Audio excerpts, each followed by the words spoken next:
পাবনা বিজ্ঞান ও প্রযুক্তি বিশ্ববিদ্যালয় পাবিপ্রবি ছাত্রলীগের ২৮ জন নেতাকর্মীর সনদ বাতিল ও বহিষ্কার করা হয়েছে।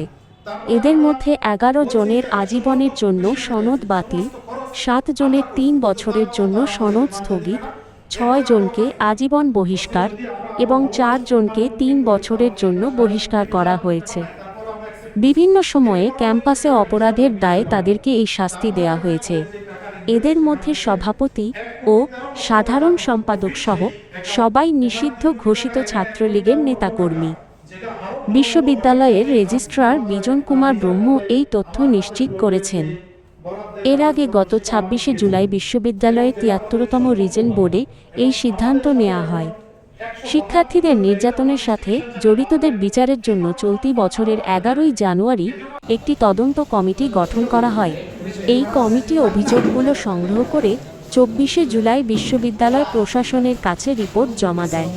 তদন্তে ৩৫ জনের বেশি শিক্ষার্থীর নামে ৯টি অভিযোগ জমা পড়ে।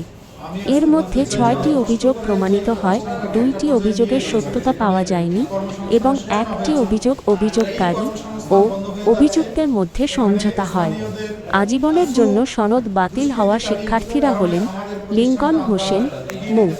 নুরুল্লাহ, মাসুদ রানা সরকার, হামিদুর রহমান শামীম, ইকরামুল ইসলাম, মিনহাজুল ইসলাম প্রান্ত, রাসেল হোসেন রিয়াদ, বিল্লাল হোসেন, সুরুজ মিয়া আপেল, শেহজাদ হাসান এবং শিবু দাস।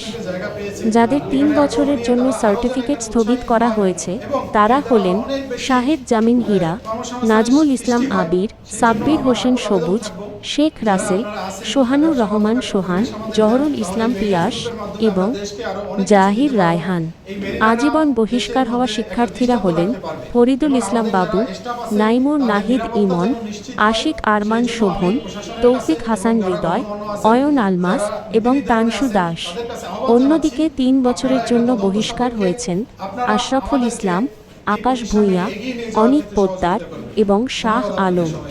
বিশ্ববিদ্যালয়ের রেজিস্ট্রার বিজন কুমার ব্রহ্ম জানিয়েছেন, যথাযথ নিয়ম অনুসরণ করেই বিচার কার্য সম্পন্ন হয়েছে।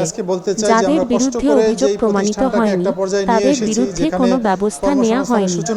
এই ঘটনার পরিপ্রেক্ষিতে আপনার কোনো প্রশ্ন আছে কি? এখানে স্থানীয়দের কিছু দুষ্কৃতিকারীর কারণে আমাদের প্রতিষ্ঠানটা আমরা আর এগিয়ে নিতে পারতেছি না। এমনকি আমরা যেই সাপোর্টটা পাওয়া প্রয়োজন প্রশাসনের কাছ থেকে সেই সাপোর্টটাও আমরা পাচ্ছি না। এই জন্য আমরা চাচ্ছি যে আমাদের এই প্রতিষ্ঠানটাকে আপনারা রক্ষা করেন এবং এই মেরিনারদের যেন রেমিটেন্সের টাকাটা তারা এখানে একটা সেফ ইনভেস্টমেন্টের জায়গা পেয়েছে, এখানে আগ্রহ নিয়ে তারা আরও যেন এখানে উৎসাহিত হয় এবং এর দ্বারা আরও অনেক বেশি কর্মসংস্থানের সৃষ্টি হয়। সেই জন্য আমার আকুল আবেদন থাকবো, যারা আপনারা আসেন ব্যবসা বান্ধব একটা পরিবেশ আমাদের দেন, তাহলে এই মেরিনার্স গ্রুপের মাধ্যমে আমরা দেশকে আরও অনেক কিছু দিতে পারবো। এই মেরিনাররা দেশের মধ্যে একটা দৃষ্টান্ত রাখতে পারবে এবং আমাদের যারা স্টাফ আছে তাদের নিরাপত্তা যেন নিশ্চিত হয়। সেই জন্য আমি প্রশাসনের কাছে এবং যারা গণ্যমান্য আছেন, যারা নীতি নির্ধারণে আছেন তাদের কাছে আহ্বান জানাচ্ছি, আপনারা এটা তদন্ত সাপেক্ষে আপনারা আমাদেরকে এই প্রতিষ্ঠানটাকে এগিয়ে নিয়ে যাওয়ার ক্ষেত্রে সহযোগিতা করবেন। ধন্যবাদ আপনাদের সবাইকে। আসসালামু আলাইকুম।